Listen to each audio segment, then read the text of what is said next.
도널드 트럼프가 아무리 그렇지 않다고 설득하려 해도 오늘 이란은 공식적으로 호르무즈 해협에 대한 권리를 선언했고 미국의 입장과 상관없이 모든 선박에 대해 통행료를 부과하겠다고 발표했습니다. 협상단 뒤에서 오만과 이란이 비밀리에 합의했고 이제 호르무즈 해협을 통한 항해 규칙을 근본적으로 바꿀 수 있는 계획을 추진하고 있습니다. 이제 오만도 선박의 유료 통과를 주장하고 있으며 다시 말씀드리지만 호르무즈 해협은 이란과 오만이 함께 나누고 있습니다. 공식 젖으로는 자발적인 기부금에 대해 이야기하고 있지만 테헤란에서는 이를 의무적인 납부로 간주하고 있다는 점을 숨기지 않고 있습니다. 도널드 트럼프는 오늘 이란과의 성공적인 협상을 자랑했지만 정작 이란은 미국과의 최종 평화 협정 서명을 위해 새로운 요구 조건을 내세웠습니다. 미국과 이란이 상호 공격을 중단하고 카타르에서 호르무즈 해협의 항해 문제에 대한 협의를 하기로 합의한 후 테헤란의 입장 때문에 상황이 다시 복잡해졌습니다. 이란은 미국의 고위 관계자들과 협상하지 않겠다고 밝혔지만 워싱턴의 문제는 트럼프가 성공을 자랑하는 동안 이미 그의 등 뒤에서 합의가 이루어졌다는 점입니다. 이번 방송에서는 호르무즈 해협의 항해 관련 데이터도 분석해 볼 텐데 이 데이터는 전쟁 전 수준까지는 아직도 매우 멀었다는 점을 보여줍니다. 한편 미국 부통령 JJD 벤스는 미국이 이란에 맞서 사용할 수 있는 여러 가지 카드와 비장의 무기를 아직 많이 가지고 있다고 밝혔습니다. 하지만 미국은 전쟁에서 중간적인 성공에도 만족할 준비가 되어 있습니다. 지금 카타르에서 미국과 이란의 협상이 진행 중입니다. 최근 소식을 함께 이야기해 봅시다. 현장 소식입니다. 제 이름은 알렉세이 피치입니다. 함께 이 주제들에 대해 이야기해 봅시다. 하지만 시작하기 전에 채널 구독과 좋아요, 그리고 이 영상에 댓글을 남겨주시길 부탁드립니다. 그리고 제 텔레그램 채널 피치뉴스도 구독해주세요. 링크는 이 영상 설명란에 있습니다. 그곳에서는 실시간으로 최신 뉴스를 전해드리고 있습니다. 자, 그럼 이란 관련 주제부터 시작하겠습니다. 미국 대통령 도널드 트럼프는 이란과의 협상에 대해 언급하면서 워싱턴이 테헤란과 매우 잘 지내고 있다고 밝혔습니다. 그의 말에 따르면 최근 카타르에서의 회의도 매우 잘 진행됐다고 합니다. 다음은 도널드 트럼프의 인용문입니다. 이란의 비핵화는 잘 진행되고 있습니다. 그들은 매우 좋은 회의를 가졌지만 우리는 지켜볼 것입니다. 이 만남들에 대해 더 자세히 이야기해야 하지만 실제로는 없었습니다. 그러나 트럼프에게는 성공적인 만남이었습니다. 수요일에 미국과 이란이 도하에서 기술 협상을 진행했다는 점을 말씀드리겠습니다. 양측은 호르무즈 해협을 통한 선박 통행과 휴전 문제에 대해 논의했습니다. 수요일에 도널드 트럼프의 특사인 제러드 쿠슈너와 스티븐 위트코프가 카타르 총리, 즉 협상 중재자와 만났습니다. 비록 처음에 트럼프가 이란과의 직접 협상을 예고했지만 직접 협상은 이루어지지 않았습니다. 그리고 바로 이란인들이 미국 대표들과 직접 협상을 하기를 원하지 않는다는 점이 테헤란이 별도의 게임, 다시 말해 별도의 외교 경로를 진행하고 있다는 것을 보여줍니다. 이란은 화요일에 카타르에 도착한 미국 고위 대표들과 만날 의사가 없다고 밝혔다는 점을 상기시켜드립니다. 그 대표들은 비트코프와 쿠시너입니다. 이런 테헤란의 입장은 양국 간 장기 평화 협정 체결 전망을 어렵게 만듭니다. 그리고 이란 관리들은 더 복잡한 문제, 특히 핵 프로그램에 대한 가능한 제한에 대해 논의하기 전에 양측이 2주 전에 합의된 휴전 조건을 모두 해결해야 한다고 밝혔습니다. 이는 제재 해제, 봉쇄 해제, 이란 자산 동결, 해제 등입니다. 이러한 발언들은 워싱턴과 테헤란이 여전히 핵심 조항들에 대한 타협에 멀리 떨어져 있음을 보여줍니다. 그리고 예비적 기본 합의도 있습니다. 이 합의는 이란이 호르무즈 해협 봉쇄를 포기하는 대가로 재정적 인센티브를 제공받는다는 내용을 담고 있습니다. 이후 양측은 영구 평화 협정 체결을 위한 협상을 60일 동안 진행할 수 있습니다. 그런데 이 60일 중에서 이미 2주가 지났습니다. 미국 대통령 도널드 트럼프의 사위인 제러드 쿠슈너와 특별대표 스티븐 비트코프가 협상을 위해 도하에 도착했으며 백악관은 이를 고위급 회담이라고 밝혔습니다. высокого уровня. 한편 이란과 카타르 당국은 미국 대표단이 이란 측과 직접 접촉하지 않고 중개인을 통해서만 연락할 것이라고 밝혔습니다. 그리고 이를 고위급 회담이라 부르는 것은 부적절하다고 했습니다. 그리고 바로 여기서부터 가장 흥미로운 부분이 시작됩니다. 이란은 이미 호르무즈 해협을 통제하고 있다고 밝혔습니다. 전쟁 이후 호르무즈 해협을 통한 선박 운항이 부분적으로 재개되었습니다. 그리고 이란 관리들은 전략적 해협의 반대편에 위치한 오만과 함께 선박 이동에 대한 통제가 공동으로 이루어질 것이라고 주장하고 있습니다. 또한 테헤란에서는 60일간의 협상 기간이 끝난 후 8월 중순부터 선박 통과에 대한 요금을 도입할 의사가 있다고 밝혔습니다. 그리고 실제로 양해각서를 살펴보면 테헤란은 이에 대한 완전한 권리가 있습니다. 트럼프도 이에 서명했습니다. 여기서 이란의 수석 협상가 모하메드 바기르 갈리바프의 발언을 인용하겠습니다. 호르무즈 해협에 대한 주권은 이란과 오만에 속하며 해협 내 선박 운항은 이란이 정한 합의에 따라 규제됩니다. 이러한 불확실성에도 불구하고 주말 동안 미국이 이란 군사시설을 공격한 사건 이후 그리고 무인기 공격으로 카메리치 상업 선박들이 공격당한 것에 대한 보복으로 유가가 결국 하락했습니다. 그리고 이란은 쿠웨이트와 바레인에 있는 미군 기지들도 공격했습니다. 한편 UN 무역개발회의는 에너지 시장이 안정된 이후에도 가장 취약한 경제들이 식량과 연료 가격 상승으로 인해 계속해서 큰 고통을 겪을 수 있다고 경고했습니다. 즉, 모든 것이 바로 회복되지는 않을 것이며 이에는 아주 오랜 시간이 걸릴 것이라고 했습니다. 전쟁은 이미 전 세계적인 인플레이션을 가속화시켰습니다. 감독기관에 관한 법안은 도널드 트럼프에게 가해지는 정치적 압박을 강화했으며 11월 미국 의회 중간 선거를 앞두고 있습니다. 이 선거 결과에 따라 미국 입법기관에 대한 통제권이 결정될 것입니다. 도널드 트럼프 본인과 미국 재무장관 스콧 베손트는 미국 내 연료 판매업자들에게 휘발유 가격을 인하할 것을 촉구했습니다. 그들은 원유 가격이 이미 내렸으니 휘발유 가격도 내려야 한다고 했습니다. 하지만 재무장관이 이런 촉구를 하는 것은 매우 이상한 일입니다. 왜냐하면 그도 잘 알고 있기 때문이죠. 같은 주유소 체인들이 지금 그들은 유가가 훨씬 더 높았던 시기에 구입한 휘발유를 판매하고 있습니다. 그리고 지금의 가격에 도달하려면 시간이 좀 더 걸릴 것입니다. 그리고 미국과 이란 간의 임시 합의에는 이스라엘과 이란이 지원하는 레바논의 헤즈볼라 간의 교전 중단도 포함되어 있습니다. 하지만 이는 치명적입니다. 레바논 국회의장 나비흐 베리는 헤즈볼라의 동맹으로 지난주 미국의 중재로 체결된 레바논과 이스라엘 간의 별도의 기본 합의에 대해 의문을 표명했습니다. 분석가들은 이러한 합의가 현재의 대립을 고착화시킬 수 있다고 지적합니다. 왜냐하면 이스라엘군의 레바논 남부 철수는 헤즈볼라의 무장 해제와 직접적으로 연관되어 있기 때문입니다.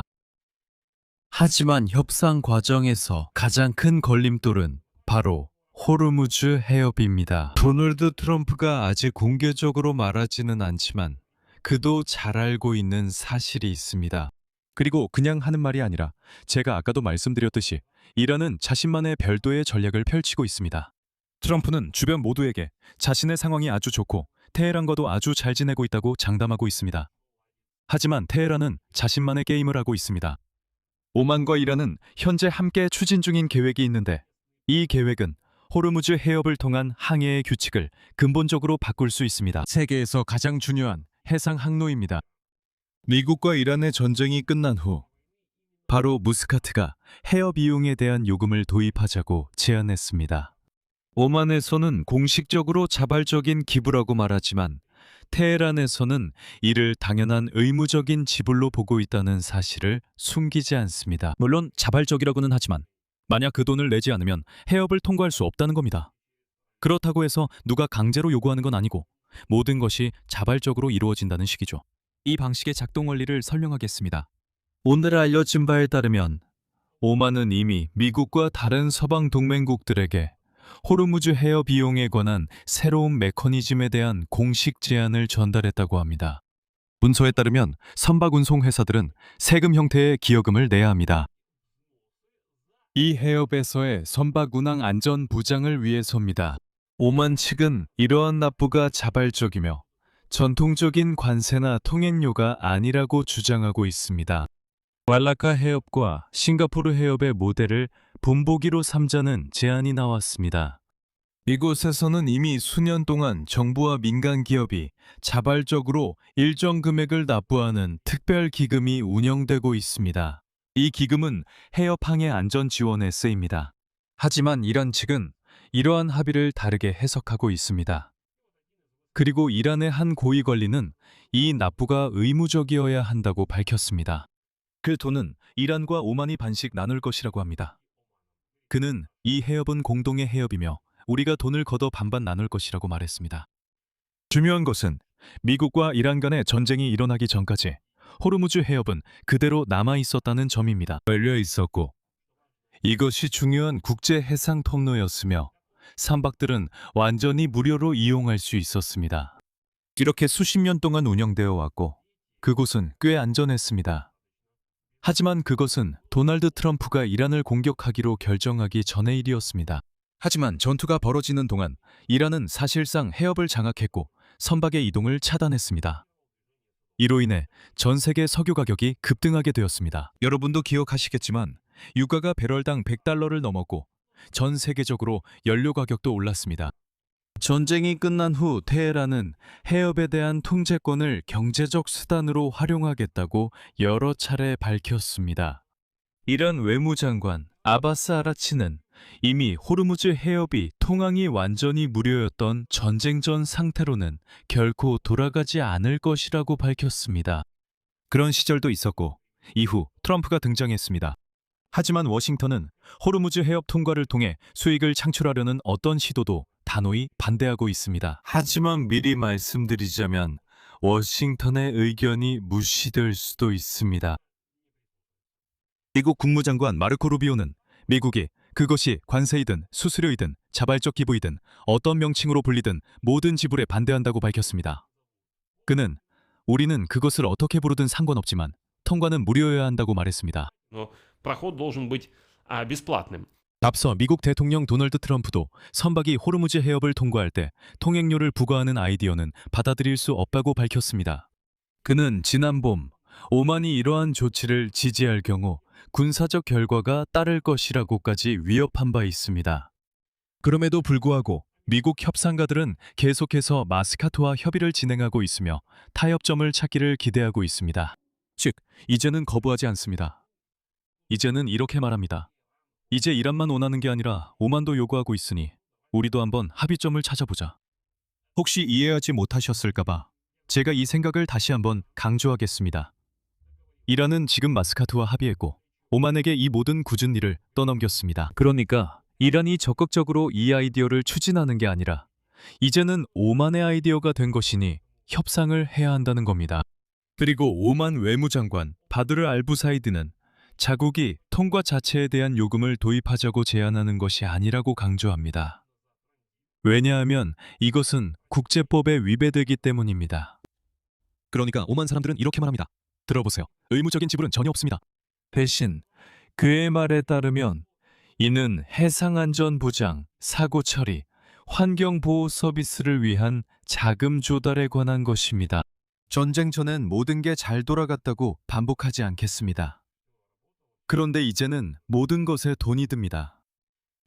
그러니까 알부사이디는 해협을 안전하게 유지하는데 상당한 비용이 든다고 언급했습니다. 하지만 핵심은 호르무즈 해협에서 유일한 위협은 이란이라는 것입니다. 그리고 바로 그 이란이 오만과 함께 선박을 이란의 위협으로부터 보호하기 위해 자금을 모으게 됩니다. 말이 안 되죠? 당연합니다. 하지만 바로 이런 방식을 지금 두 나라가 추진하고 있습니다. 유럽 외교관들은 새로운 지불 방식 자체가 마음에 들지 않는다고 인정하지만 현재 가장 중요한 과제는 이 가능한 메커니즘이 국제법에 위배되지 않도록 만드는 것이라고 말합니다. 국제해사기구 사무총장 아르세니오 도밍게스는 오늘 어떤 의무적인 수수료도 불법이 될 것이라고 밝혔습니다. 동시에 그는 만약 말라카 해협과 유사하게 운영된다면 자발적인 기금 설립은 가능하다고 인정했습니다. 그러니까 유럽 전체적으로는 선박이 호르무즈 해협을 통과할 때 요금을 부과하는 것에 반대하지 않지만 단지 그것을 어떻게 명명해야 강제징수처럼 보이지 않을지 방안을 찾고 있는 것입니다. 그리고 만약 그 방법을 생각해낸다면, 사실 이미 생각해냈지만 미국인들은 아마도 이에 대응하지 못할 것입니다. 그리고 이런 맥락에서 사우디아라비아 외무장관인 파이살 빈 파르한 왕자가 이 상황 전체에 대해 정말 기막힌 평가를 내놨습니다. 다음은 그의 인용문입니다. 왜 전쟁이 일어났다는 이유만으로 우리가 호르무즈 해협에서 새로운 규칙에 동의해야 합니까? 하지만 도널드 트럼프는 이 질문에 대한 답이 없습니다.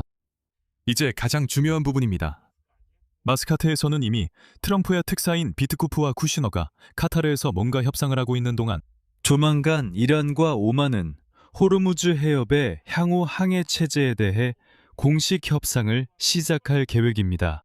바로 이 주제가 미국과 이란 간의 협상에서 기본 평화 협정 체결 이후에도 핵심적인 사안 중 하나로 남아 있습니다. 그리고 만약 양측이 새로운 자금 조달 메커니즘에 합의하게 된다면 이는 지난 수십 년간 호르무즈 해협 이용 규정에서 가장 중요한 변화가 될 수 있습니다. 이는 세계 무역에 큰 영향을 줄 수 있습니다. 왜냐하면 이 경로를 통해 전 세계 원유 수출의 약 20분의 1과 상당한 양의 액화 천연가스가 운송되기 때문입니다. 참고로 머린 트래픽 서비스에 따르면 호르무즈 해협의 선박 운항이 점차 증가하고 있습니다. 어제는 34건의 통과가 기록되었지만 이는 여전히 전쟁 전 1일 평균 약 100건에 비해 한참 못 미치는 수치입니다. 선박 통행이 늘어도 보안 문제는 여전합니다. 오만과 이란이 이런 위험에 대해 일종의 보험 역할을 할 예정입니다. 발표되었습니다. 죄송합니다. 통합해양정보센터는 화요일 저녁에 호르무즈 해협의 해양 보안 위협 수준이 상당히 높아졌으며 추가적인 기를 위험이 존재하고 계속해서 기를 제거 작업이 진행 중이다라고 밝혔습니다. 상선들은 남쪽 오만 회랑과 이란이 통제하는 북쪽 항로를 통해 해협을 통과하고 있습니다. 그리고 재미있는 점이 있습니다. 도널드 트럼프가 6월 17일에 서명한 상호 이해각서에 따르면 미국은 7월 19일까지 이란 항구에 대한 해군 봉쇄를 완전히 해제할 시간이 있습니다. 그리고 이란은 같은 기간 동안 전쟁 이전 수준으로 화물 흐름을 회복하기 위해 모든 노력을 기울일 것으로 예상됩니다. 하지만 명시되어 있듯이 이는 보장되지 않습니다. 즉, 미국은 모든 봉쇄를 해제해야 하고 이란은 자신들의 봉쇄도 해제하기 위해 노력할 것입니다. 그리고 여기 탱커 트래커스의 분석에 따르면 미국이 2주 전에 공식적으로 봉쇄를 해제한 이후 이란은 이미 약 5천만 배럴의 원유를 수출했습니다. 반면에 페르시아만의 다른 국가들은 자국 수출을 진행하는 데 어려움을 겪고 있습니다. 왜냐하면 지금 페르시아만은 이 유조선들로 가득 차 있어서 이 유조선들이 여전히 호르무즈 해협을 빠져나가지 못하고 있기 때문입니다. 오늘은 거기서 또 거대한 유조선이 좌초되어 해협의 일부를 막아버렸습니다. 그리고 여기 도널드 트럼프가 빠진 주요 함정이 있습니다. 그 내용은 다음과 같습니다. 6월 17일자 합의에서는 이란이 결국 호르무즈 해협에 대한 통제권을 유지할 것인지에 대한 문제가 다뤄지지 않았습니다. 거기에는 선박들이 무료로 통과할 수 있는 기간이 단 60일뿐이라고 명확하게 명시되어 있습니다. 이란과 페르시아만의 이웃 국가들이 호르무즈 해협에 대한 새로운 합의를 조율하는 동안 이는 이란이 통행료를 부과할 수 있음을 의미합니다. 그리고 우리는 이 협상이 어떤 방향으로 진행되고 있는지 보고 있습니다. 한편 미국 부통령 JD 벤스가 우리에게 무언가를 말하려고 했지만 솔직히 말해서 저는 그가 무슨 말을 하려는지 이해하지 못했습니다. 여러분은 이해할 수도 있겠죠? JD 벤스는 이란과의 협상에서 아직 꺼내야 할 카드가 많다고 밝혔습니다. 벤스가 언급했듯이 만약 테헤란이 올바르게 대응한다면 모두가 뒤돌아보며 모든 것이 백지에서 시작되었다고 말할 것이라고 했습니다. 반대로 이란이 나쁘게 행동한다면 벤스가 밝힌 바와 같이 미국은 결과가 미국에 유리하게 나오도록 보장할 수 있는 여러 압박 수단을 여전히 가지고 있다고 했습니다. 이어서 JD 벤스의 인용문을 말씀드리겠습니다. 모두가 모든 것이 끝났다고 말하고 싶어 합니다. 민주당원들과 솔직히 말해서 일부 공화당원들조차도 이렇게 말합니다. 이것은 도널드 트럼프가 흔들렸다는 것을 보여준다. 또 다른 사람들은 모든 것이 끝났다고 말하고 이란인들은 이것저것 저것저것 말합니다. 그리고 저는 지금 사람들이 하는 말을 매우 회의적으로 볼 것입니다. 하지만 좋은 소식은 우리가 행정부를 가지고 있고 미국 대통령 도널드 트럼프가 미국 국민에게 이익이 될 방법을 끊임없이 고민하고 있다는 점입니다. 저는 결국 우리가 이 순간을 돌아보며 우리는 좋은 결과에 도달했다고 확신 있게 말할 것이라고 믿습니다. 이것은 협상 분야뿐만 아니라 다른 분야에서도 많은 노력이 필요할 것입니다. 자, 여러분. 만약 여러분이 도널드 트럼프가 이란 문제에 대해 어떤 카드를 아직 가지고 있고 언제 그 카드를 꺼낼지 이해하셨다면 JJD 벤스의 이 발언을 바탕으로 댓글에 남겨주세요. 저는 벤스의 발언을 여러 번 들어도 그가 무슨 말을 하려는지 이해하지 못했기 때문입니다. 그는 우리에게 정말 대단한 대통령이 있다고 말합니다. 주목할 점은 그 대통령이 미국 국민에게 어떻게 이익을 줄 수 있을지 끊임없이 고민한다는 것입니다. 고민하고 있다는 거죠. 그러니까 처음부터 아무런 전략이 없었다는 말이죠. 전쟁을 시작할 때 그는 자신이 무엇에 휘말리고 있는지 이해하고 있었나요? 아니면 이제 와서야 앞으로 무엇을 해야 할지 고민하고 있는 건가요? 그리고 그는 카드가 있고 우리는 쓴다고 말합니다. 무슨 카드인가요? 어떤 카드요? 어디에요? 카드가 있었다면 이미 썼겠죠. 그런데 없는 것 같아요. 그리고 우리는 이란이 엄청난, 죄송합니다. 혜택과 여러 가지 특혜를 받고 있는 반면 도널드 트럼프는 미국 국민에게 어떻게 이익을 줄 수 있을지 고민하고 있다는 것을 보고 있습니다. 이것은 전쟁이 시작된 지 2달, 아니 2달이 넘는 시간이 지난 후 협상 단계에서 일어난 일입니다. 여기서 말을 줄이겠습니다. 여러분의 의견과 결론을 이 영상 아래 댓글로 남겨주세요. 채널 구독과 알림 설정, 그리고 좋아요도 잊지 마세요. 이 유튜브 채널의 활동을 지원하고 싶으시다면 이 영상 설명에 있는 링크와 계좌 정보를 통해 어떤 금액이든 후원하실 수 있습니다. 여기에는 이렇게 적혀 있습니다. 알렉세이 패첸, 채널을 지원해주세요. 편한 방법을 선택하시면 됩니다. 어떤 지원이든 감사드립니다. 오늘은 여기까지입니다. 건강 조심하시고 모두 안녕히 계세요.